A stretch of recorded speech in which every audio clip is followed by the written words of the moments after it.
ஆசிரியர்கள் அனைவருக்கும் வணக்கம். 2026க்கான டிஆர்பி ஆனுவல் பிளானர் ரிலீஸ் பண்ணியிருக்காங்க. இந்த ஆனுவல் பிளானரை பார்த்த உடனே இது ஆனுவல் பிளானரா அப்படிங்கிற ஒரு சந்தேகம் வரும். அதுக்கப்புறம் பார்த்தீங்க அப்படின்னா ரிவைஸ்டு ஆனுவல் பிளானர் விடுவாங்களா அப்படிங்கிற ஒரு டவுட் வரும். அதுக்கப்புறம் பார்த்தீங்க அப்படின்னா இந்த ஆனுவல் பிளானரில் நமக்கு எஸ்ஜிடி எக்ஸாம் கிடையாது, பிஜிடிஆர்பி எக்ஸாம் கிடையாது, பியூஓ எக்ஸாம் கிடையாது. அதாவது இதில் மென்ஷன் பண்ணலை. அப்போ இதில் இந்த வருஷம் இந்த எக்ஸாம்லாம் கண்டக்ட் பண்ண மாட்டாங்களா அப்படிங்கிற ஒரு டவுட்டு இருக்கும். சரியா? அதே மாதிரி பார்த்திங்க அப்படின்னா இந்த பேப்பர் 1ல் கிளியர் பண்ணுறவங்க, அதாவது இப்போ 2025 பார்த்திங்க அப்படின்னா எக்ஸாம் நடந்துச்சு இல்லையா, டெட் பேப்பர் 1 பேப்பர் 2 எக்ஸாம் நடந்துச்சு இல்லையா, அதில் பேப்பர் 2க்கு பார்த்திங்க அப்படின்னா யூஜிடிஆர்பி வச்சுட்டாங்க. அதாவது பிடி அசிஸ்டன்ட் அப்படின்னு சொல்லிட்டு மார்ச் மாதம் கால்ஃபர் இருக்குது, ஜூலை மாதம் எக்ஸாம் நடத்த போகிறோம் அப்படின்னு சொல்லிட்டாங்க. அப்போ பேப்பர் 2ல் செலக்ட் ஆகிறவங்க, அதாவது பாஸ் ஆகிறவங்க என்ன பண்ணுவாங்க அப்படின்னா அடுத்து கண்டினியூவாக படிக்க ஆரம்பிச்சிருவாங்க, இந்த யூஜிடிஆர்பிக்கு படிக்க ஆரம்பிச்சிருவாங்க. அப்போ பேப்பர் 1க்கு ப்ரிப்பேர் பண்ணி பாஸ் ஆன ஆஸ்பிரண்ட்ஸ் என்ன பண்ணுவாங்க, ஆசிரியர்கள் என்ன பண்ணுவாங்க? சரியா? அது யோசிக்க வேண்டிய விஷயம். இவங்க பிடி அசிஸ்டன்ட் கொடுக்குறப்ப எஸ்ஜிடியும் சேர்த்து கொடுத்துருக்கணும். ஒரு வேளை இனிமேல் ஆட் பண்ணாலும் பண்ணலாம். ஏன்னா ரிவைஸ்டு ஆனுவல் பிளானர் கொடுக்கலாம், கொடுக்காமலும் போகலாம். அது டிஆர்பி தரப்புலேருந்து தான் நம்மளுக்கு விளக்கம் கொடுக்கணும். சரியா? இது கொடுக்குறப்ப, அதாவது பிடி அசிஸ்டன்ட் கொடுக்குறப்ப உங்களுக்கு எஸ்ஜிடியும் கண்டிப்பாக கொடுத்து தான் ஆகணும். சரியா?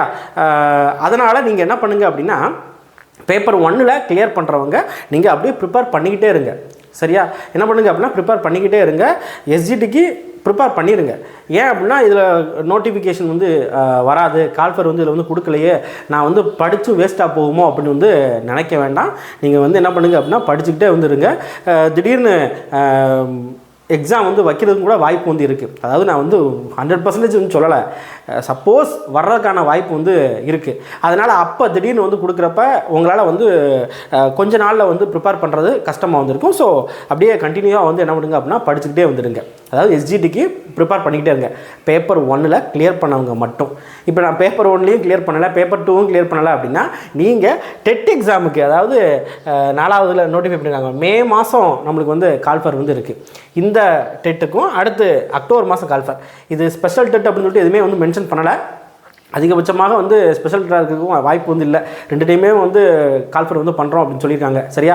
ஸோ இதுக்கு நீங்கள் என்ன பண்ணுங்கள் அப்படின்னா படிச்சுக்கிட்டே வந்துடுங்க. ஏன் அப்படின்னா இப்போ பார்க்குறதுக்கு மே மாதம் தானே நம்மளுக்கு கால்ஃபர் இருக்குது, ஜூலை மாதம் தானே நம்மளுக்கு எக்ஸாம் நடக்க போகுது, நம்ம இன்னும் ஒரு 2 மாதம் கழிச்சு கூட படிச்சிடலாம் அப்படின்னு நினச்சிக்கிட்டு இருப்பீங்க. ஆனால் நீங்கள் இப்போலேருந்து படிக்க ஆரம்பித்தா தான் என்ன பண்ண முடியும் அப்படின்னா அந்த எக்ஸாமுக்கு கிளியர் பண்ண முடியும்.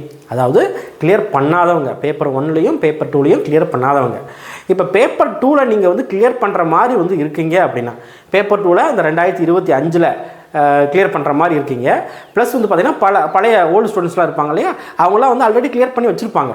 நீங்கள்லாம் பார்த்தீங்க அப்படின்னா இந்த தேர்வுக்கு ரெடியாக இருங்க.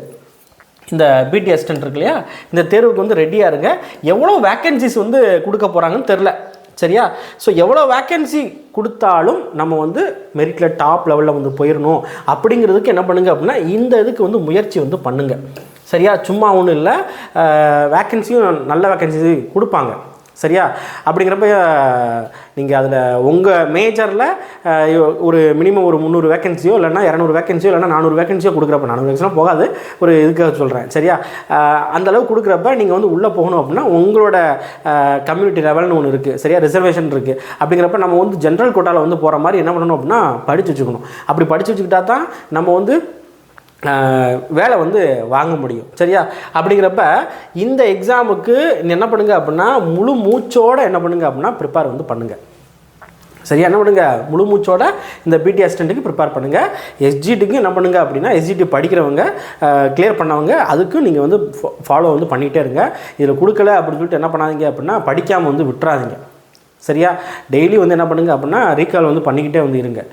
அதே மாதிரி பார்த்திங்க அப்படின்னா டெட்டு ப்ரிப்பேர் பண்ணுறவங்க, நான் எதுலேயுமே கிளியர் பண்ணலை, போன 2025 டெட்டு எனக்கு போச்சு, எனக்கு தெரிஞ்சு போச்சு. ஏன்னா நீங்கள் எழுதியிருப்பீங்க இல்லையா, எத்தனை கொஸ்டின் போட்டிருப்பீங்க அப்படின்னு தெரிஞ்சு போச்சு. நான் ஒரு 70 கேள்வி தான் போட்டிருக்கேன், 60 கேள்வி தான் போட்டிருக்கேன் அப்படின்னா நீங்கள் என்ன பண்ணுங்கள் அப்படின்னா முழு மூச்சோட இந்த எக்ஸாமுக்கு ப்ரிப்பேர் பண்ண ஆரம்பிச்சிருங்க. மே மாதம் கால்ஃபர் ஆகிற இந்த எக்ஸாமுக்கு ப்ரிப்பேர் பண்ண ஆரம்பிச்சிருங்க. சரியா?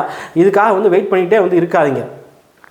எப்போ வேணால் நம்மளுக்கு வந்து பார்த்திங்க அப்படின்னா எஸ்ஜிடி வந்து வர்றதுக்கான வாய்ப்பு வந்து இருக்குது. நீங்கள் கிளியர் பண்ணாதவங்க கிளியர் பண்ணி வச்சுக்கிட்டீங்க அப்படின்னா, சரியா, கிளியர் பண்ணி வச்சுக்கிட்டீங்க அப்படின்னா உங்களுக்கு அடுத்து நியமன தேர்வு போடுறப்ப எஸ்ஜிடி போடுறப்ப உங்களுக்கு ரொம்பவே வந்து என்ன இருக்கும் அப்படின்னா யூஸ்ஃபுல்லாக வந்து இருக்கும்.